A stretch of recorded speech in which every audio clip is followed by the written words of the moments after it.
My name is Arjun, I'm 38 years old, a software engineer here in New Delhi, and until 3 months ago, I was an ordinary Hindu father, raising my son the traditional way. My son, Kiran, is only 9 years old. He's never set foot in a church, never heard of Jesus Christ, and never seen a Bible in our house. Our family has been devoted to Krishna and Ganesha for generations, but 3 months ago, something impossible started happening. Kiran began dreaming of a man in white clothes who calls him by name, shows scars on his hands, and talks to him about things a Hindu child should never know. You can't imagine the terror I felt when I realized my small, innocent son was having visions of a deity that isn't ours. As a Hindu father, my first reaction was panic. Is my son being influenced by evil spirits? Is something mentally wrong with him? I consulted pandits, took him to doctors, tried everything to understand what was happening, but last night, Kiran woke me up at 3 a.m., with tears in his eyes, and said something that changed my life forever. Daddy, the man in the white robes has appeared again. He said he urgently needs to talk to you about September. He said we don't have much time. Before I tell you what my son revealed to me, let me introduce myself properly. I'm Arjun Sharma, 38 years old. I work at a technology company here in New Delhi. My son, Kiran, is 9 years old, in 4th grade, a completely normal boy who likes cricket, cartoons, and playing with his friends in the park. Nothing about him suggested that something like this could happen. I'm recording this video because I need to share with you something that's happening in my home, something that's shaking not only my faith but also my understanding of spiritual reality.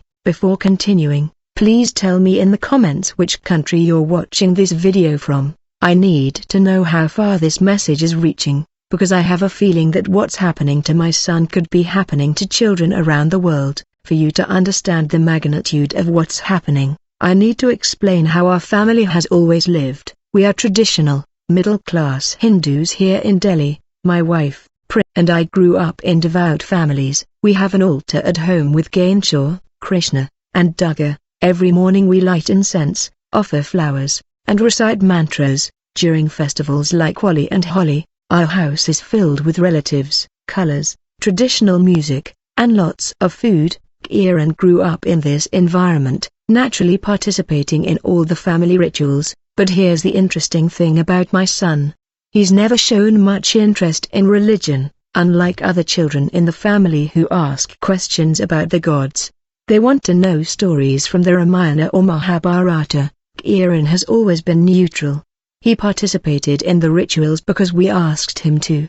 But without enthusiasm. When we took him to the temples, he became restless and wanted to leave immediately. My mother-in-law always said, "This boy has no devotion in his heart. You need to teach him better." Ironically, I now understand that perhaps his heart was reserved for something greater. Kiran's routine was completely normal until 3 months ago. School in the morning, homework in the afternoon, playing in the park, cartoons on TV, family dinner, and bed at 9 p.m. He never had trouble sleeping, never had frequent nightmares, never talked about strange dreams. He was a well-balanced, happy child, with no sign of emotional or spiritual disturbance. Then, one night in June, everything changed. Kiran woke up at 2 a.m., screaming. It wasn't an ordinary scream of fear, it was a cry of surprise and confusion. When we ran to his room, we found our son sitting on the bed, wide-eyed,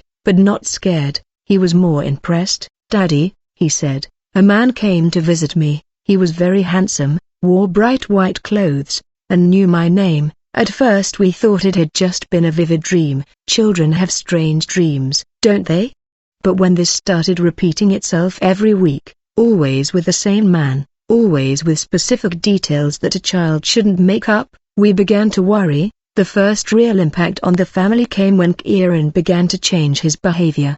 He became calmer, more loving, stopped fighting with his younger sister, but at the same time he began asking questions that made us uncomfortable. "Daddy, why do we pray to statues?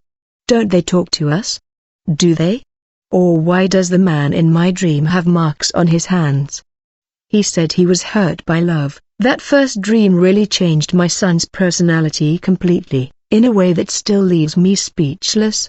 Before that initial dream in June, Kieran was a typical child, sometimes stubborn, sometimes moody, especially when he couldn't get what he wanted. He and his younger sister, Ananya, constantly fought over toys, attention, and small things, like any sibling does. But after that first encounter with the man in white clothes, as he always referred to him, our son transformed. Before I continue, I want to talk to those of you who have tried fasting and felt that something was wrong. If you've ever experienced moments where it seemed like your prayers were hitting an invisible wall, know that this is no coincidence. The spiritual world is real, and we are often under attack without realizing it. There are forces that operate against those who try to draw closer to God, and the enemy does everything he can to make your fast ineffective. That's why I recommend the ebook on the power of fasting and prayer. This material will show you how to strengthen your faith, how to identify spiritual attacks,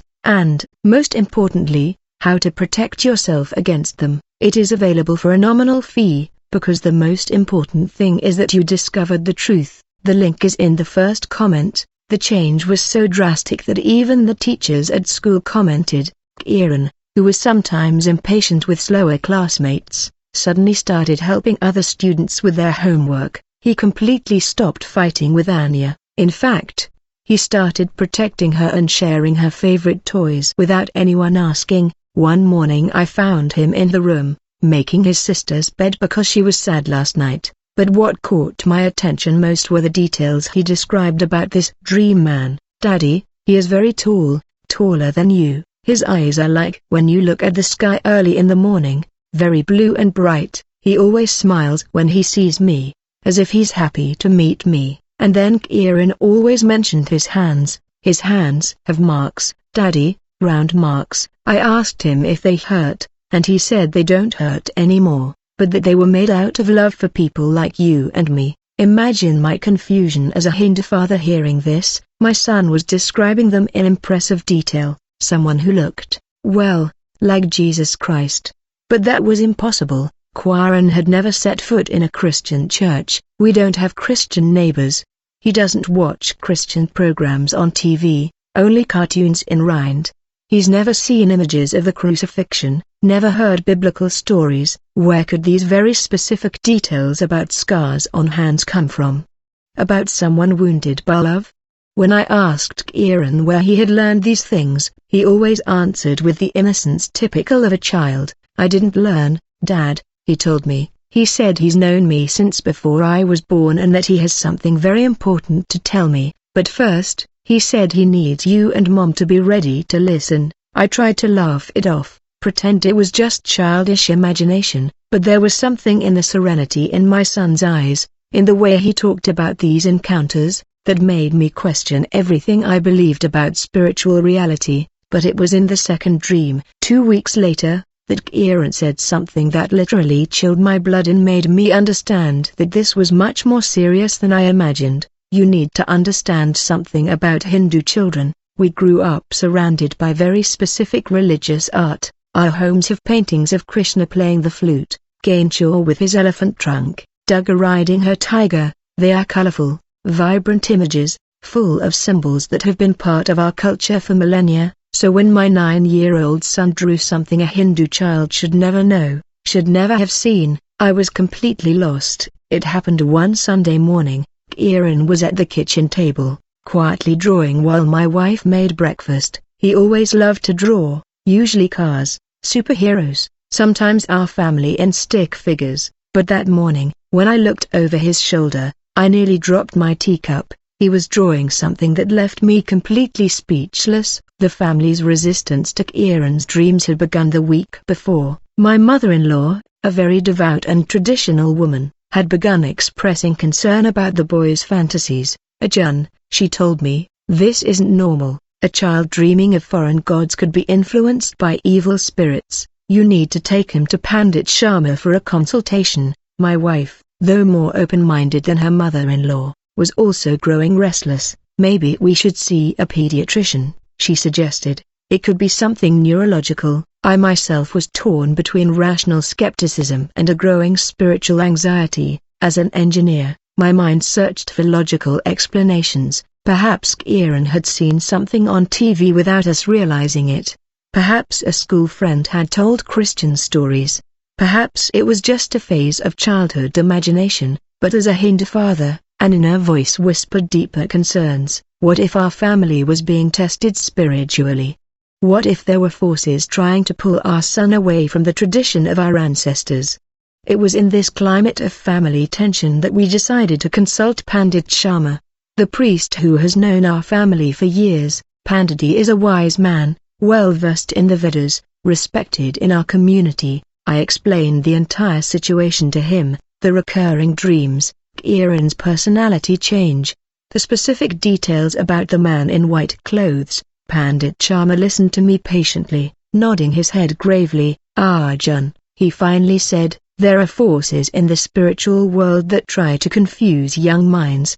Perhaps it's necessary to perform a protection ceremony for your son, some special prayers to ward off negative influences. But then I remembered the drawing Kieran had made that Sunday morning, a drawing so detailed, so specific, so impossible for a child to create that I hadn't yet had the courage to show it to my wife or Pandit, a drawing that made me question if what was happening to my son was truly something that could be warded off with traditional ceremonies, or if it was something much bigger, much more powerful, something beyond my understanding as a father and as a Hindu. What Kieran drew that morning completely changed my perspective on these dreams, and I still haven't had the courage to tell anyone what I saw on the paper. A week after the drawing incident, Kieran had what he described as the most beautiful dream ever. It was a Thursday night, and he had slept normally, without any sign of agitation, but around 4 a.m., I felt a small hand shake my shoulder.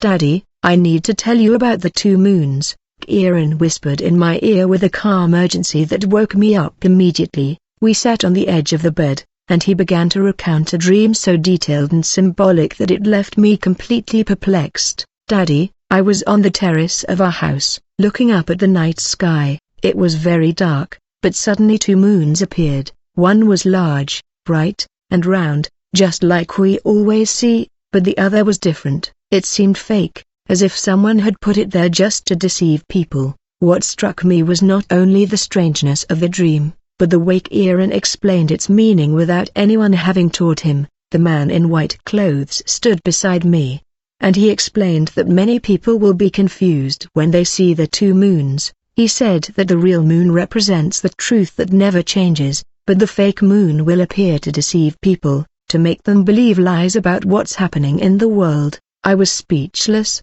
My 9-year-old son was talking about complex religious symbolism, about spiritual discernment, about concepts that I, as an adult, could barely process. Kieran, I asked gently, do you understand what this means?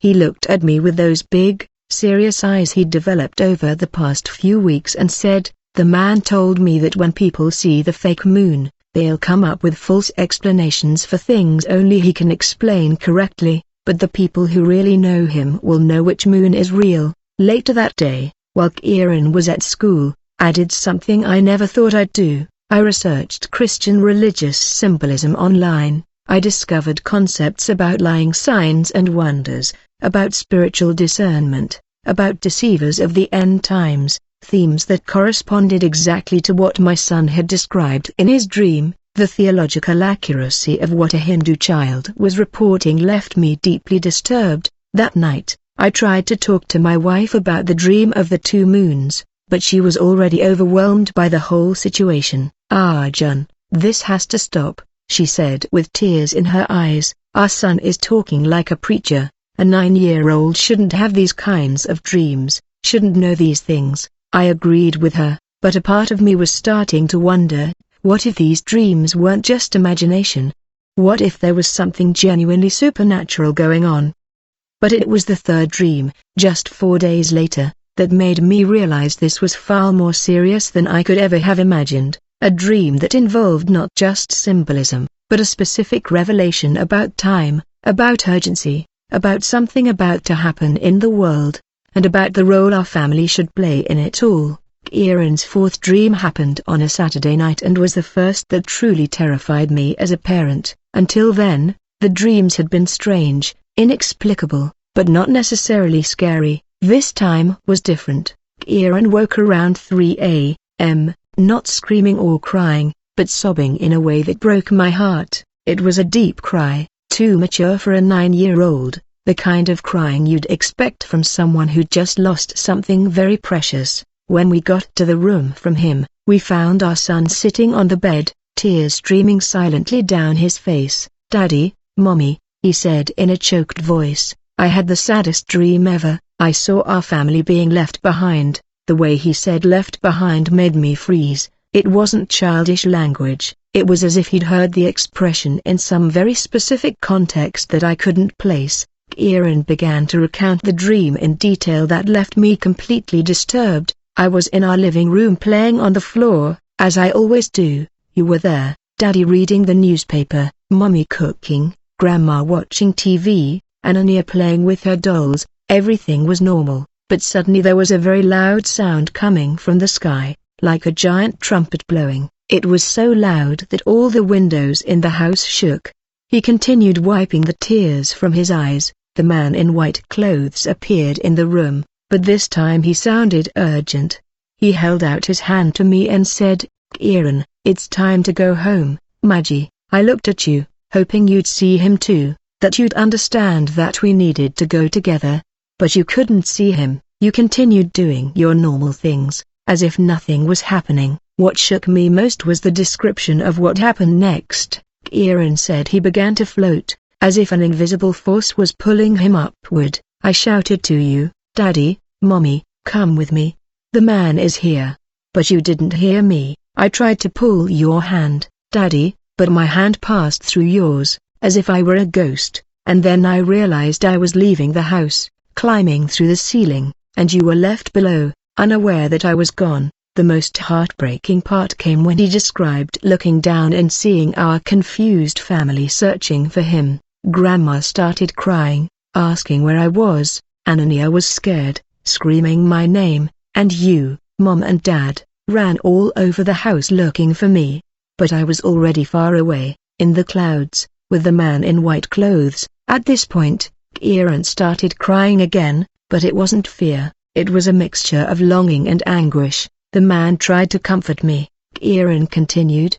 He said that one day you could come too, but that first you needed to meet him. I asked if I could come back to stay with you until then, and he said it didn't work that way.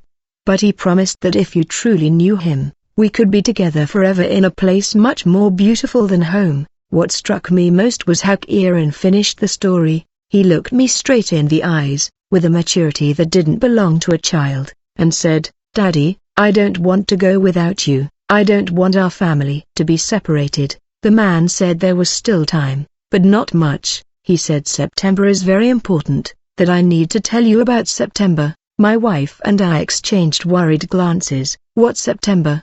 Why September?" And then Kieran told me a specific date that changed absolutely everything I thought about these dreams, about spirituality, about the reality I thought I knew. In the days following the dream of family separation, Kieran became visibly different, not sad exactly, but thoughtful in a way that worried me. He began asking questions about time, about calendars, about dates in a very specific way. "Daddy, how do people know when a special day is? How do they know when something important is going to happen?"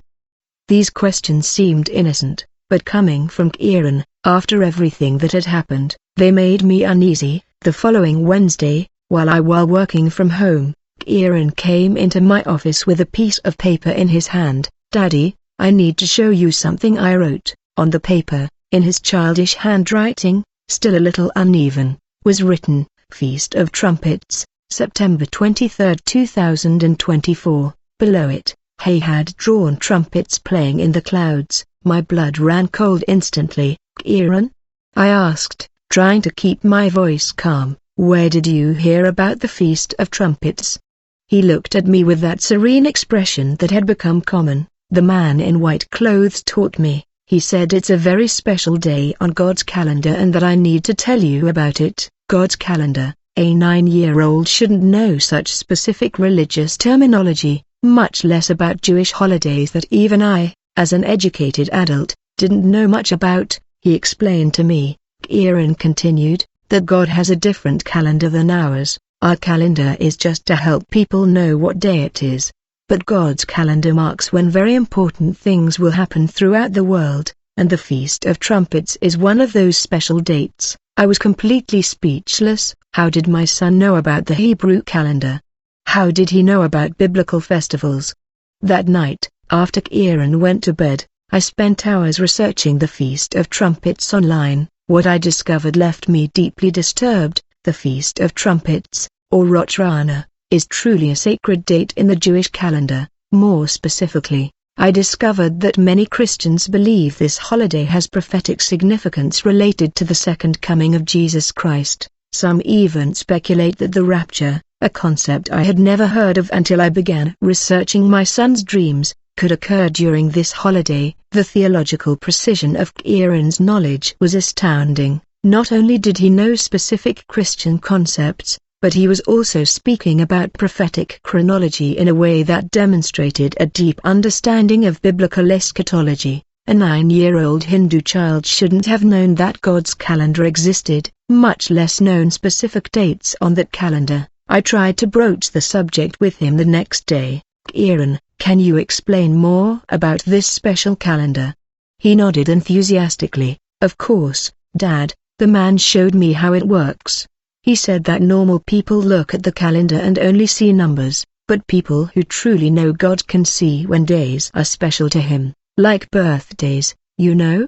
But these are anniversaries of very important things that God will do. The more Kieran talked, the more I realized I was dealing with something completely beyond my comprehension. My son wasn't just having dreams. He was receiving theological education from a source I couldn't identify or explain, and most disturbing of all, this education was proving theologically accurate when I checked online. But there was still something he hadn't fully told me, a specific date, a deadline, something about September that he had mentioned before but hadn't yet elaborated on, and I had a growing feeling that when he finally told me all the details, my life as a Hindu would never be the same. Now that you understand the context of Kieran's dreams, I need to explain something I've mentioned before, but not fully detailed, the radical transformation of my son's personality. This change was so dramatic that people who have known Kieran for years began commenting, and I finally understand what really happened to him before the dreams began. Kieran was a typical child with all the normal characteristics of a 9-year-old. He threw tantrums when he didn't get what he wanted, especially with toys or when it was time to stop watching TV. He constantly fought with his younger sister, Ananya, for territory, attention, or simply because he was bored. He was stubborn when he didn't want to do homework. He complained when we asked him to clean his room, and occasionally lied about small things to avoid trouble, all completely normal behaviors for a child. But in the weeks following the first dream, this version of Kieran simply disappeared. The change was so gradual at first that we thought it was just a phase, but so consistent that we soon realized something fundamental had changed in our son's character. He completely stopped throwing tantrums when something didn't go his way. Instead of getting irritated, he simply sighed and said things like, "Okay, maybe it's better this way," or "It's okay, Daddy." The transformation in his relationship with Anya was even more remarkable. Kieran began sharing his favorite toys without being asked. He comforted her when she was sad and even started doing small chores to help her. One morning I found him making his sister's bed because she was very tired last night. When I asked why he was being so kind, he simply replied, "The man in white clothes told me that we should love our family as he loves us." But perhaps the most striking change was in regard to prayer. Our family had always performed traditional Hindu prayers, mantras recited in groups, offerings at the altar, participating in family rituals. Kieran had always participated mechanically, without much interest, but a few weeks after the dreams began, I began finding him in his room, kneeling beside the bed, hands clasped, talking in low voices. At first, I thought he was joking or imitating something he'd seen, but when I leaned in to listen, I discovered he was having genuine conversations, not reciting memorized mantras, but speaking naturally, as if he were talking to an invisible friend. "Thank you for taking care of my family today," I heard him say on one such occasion. "Please help Dad and Mom not worry about me, and help Grandma with her back pain." When I asked about these private prayers, Kieran explained with the simplicity that had become characteristic of him. "The man taught me that I can talk to God at any time about anything. It doesn't have to be special words or special rituals, it just has to be true from the heart." This explanation left me deeply uneasy, because it went against everything our Hindu tradition had taught us about the proper way to address the divine. The teachers at school also noticed the change. The head teacher, Senora Mehta, called me in for a chat. "Mr. Charma, Kieran is different this quarter. He was always a good student, but now he is more mature, more compassionate with classmates who are struggling. Yesterday I saw him comforting a girl who was crying over losing her snack. He shared his own snack with her without hesitation." She paused. "It's not something to worry about, understand, it's just unusual to see such a positive change so quickly in a child." This new Kieran was kinder, wiser, more loving than any 9-year-old should naturally be, and I was beginning to suspect that this transformation was no coincidence. It was evidence that something truly supernatural was happening to my son. Now I need to tell you about the drawing I mentioned earlier, the one Kieran made one Sunday morning that left me completely speechless. I kept this drawing for weeks, not daring to show it to my wife, my mother-in-law, or Pandit Charma. It was something so impossible, so specific, that I didn't know how to explain it or what to do with it. That Sunday morning, while Kieran drew silently at the kitchen table, I was reading the newspaper and drinking tea. He had asked for paper and colored pencils, saying he wanted to draw something important he'd seen in his dream the night before. Usually, his drawings were typical of children: cars, triangular-shaped houses, families made of sticks, but when I looked over his shoulder that morning, I nearly dropped my cup of tea. Kieran was drawing a cross, not a simple or geometric cross, but a detailed cross with a human figure in it, and the details were impossible for an uninformed child to have recognized. He had drawn a crown of thorns on the figure's head, with small red lines representing blood running down the forehead. On the hands and feet were red circles marking where nails would have been driven. Beside the figure, red drops were falling to the ground. "Kieran," I asked, my voice trembling, "what is this you're drawing?" He looked at me with that serenity that had become common and replied, "It's the man in white clothes, Daddy, but not as he appears in my dreams." He showed me how he looked when he was hurt. He said that was how he showed love for people like us. I was completely shocked. My son had never seen a crucifixion. We don't have any Christian images at home. He's never watched movies about Jesus, never visited a church. He's never had any contact with Christian iconography. Our house is decorated exclusively with Hindu images. Krishna, Ganesha, Durga. Where would he have gotten such specific knowledge about Christ's crucifixion? How do you know about that? I asked, pointing to the drawing. Kieran continued coloring calmly. The man showed me Dad. He said that many people don't understand why he went through this, but that it was the only way to solve a very big problem that everyone has. He paused, choosing a brown pencil to color the wooden cross. He said that people do wrong things and that this separates them from God, but when he was hurt like this, he repaired that separation forever. The theological precision of what my son was explaining left me speechless. He was describing the Christian doctrine of the atonement in a simple, yet theologically precise way. A 9-year-old Hindu child shouldn't have known concepts like the separation between God and humanity due to sin, much less understood how Christ's crucifixion supposedly resolves that separation. Did it hurt a lot? I asked, still trying to process what I was seeing and hearing. Kieran felt it deeply, very, very much, but he said every pain was worth it, because it means that people like you, me, Mom, Ananya, and Grandma can be friends with God forever. Jay added some final details to the drawing, a small plaque at the top of the cross with symbols that looked like letters, though I couldn't identify which language. I put the drawing in a drawer in my office, where it remained for weeks. Every time I looked at it, I felt a mixture of confusion, fear, and something that was beginning to resemble faith. How could I explain that my son had produced detailed Christian art without ever having been exposed to Christianity? How could I explain the precise theological knowledge of a child raised exclusively in the Hindu tradition?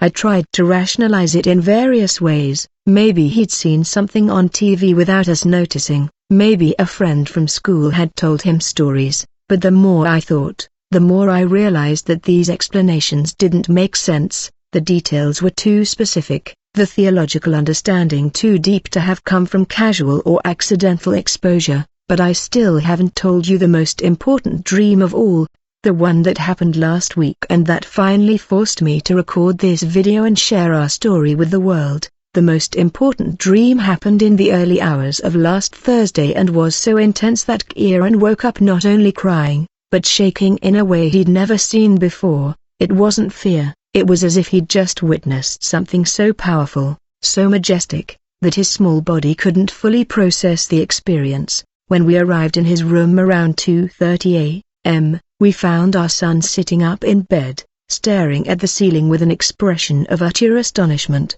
"Daddy, Mommy," he said, his voice still cracking. This time, it wasn't just the man in white clothes, there was someone else, someone very, very large. Kieran began to describe a vision that made me question everything I thought I knew about spiritual reality. I was in a place that looked like heaven, all bright and golden. The man in white clothes was with me, holding my hand. But suddenly another being appeared, a giant angel, Daddy, bigger than our entire building. Kieran's description of this angel was so detailed and specific that it left me completely speechless. He wore golden armor that shone like the sun and had enormous wings that cast shadows on everything around him. His voice was like thunder, but gentle at the same time, and in his eyes, Daddy, it seemed like stars shining within his eyes. My son was describing an angelic vision with biblical precision that a Hindu child should never possess. The angel looked directly at me. Kieran continued and said something in English that I understood perfectly, even being words I'd never heard before. He paused, as if remembering the words exactly. He said, "Hurry, you don't have much time left." The way Kieran pronounced those words in English, with an accent that wasn't his own, made me freeze. It was as if another voice was speaking through him. But what happened next was what really changed everything. After the angel spoke, a giant calendar appeared in the air, Daddy, but it wasn't like our normal calendar. It was golden, shiny, and I could feel it was sacred. The angel pointed to a date that was marked with special light, September 23, 2024. My heart raced. It was exactly the date Kieran had written on the paper weeks before. When he mentioned the Feast of Trumpets, the man in white clothes approached me and explained. Kieran said, wiping tears from his eyes, he said that September 23rd is the Feast of Trumpets on God's calendar this year and that on this day something very important will happen throughout the world. He said it's the day he will return to seek all the people who truly know and love him. I was completely shocked. My son was telling me a specific prophetic vision about the second coming of Christ, with a precise date, using terminology he had never learned. "Kieran?" I asked, my voice trembling. "What else did they say about this day?" He looked at me with those serious eyes he had developed. The angel said that after this day, the world will be very different. It will be harder for people to know the man in white clothes. That's why he said it's urgent. And there's more, Dad, Kieran continued. The man told me that's why he's been visiting my dreams. He said that you, Mom, Grandma, Anya are very special to him, and he doesn't want our family to be separated. But he also said that you must choose to truly know him before September 23rd. The final revelation came when Kieran told me what the angel had said directly about our family. The angel looked at me and said, "Kieran, your father has a good heart and seeks the truth. Tell him that Jesus Christ, that's the true name of the man in white. Tell him that Jesus is calling your family home, but they must answer before the Feast of Trumpets. At that moment, I realized I was no longer dealing with just childhood dreams. I was being confronted with a spiritual choice.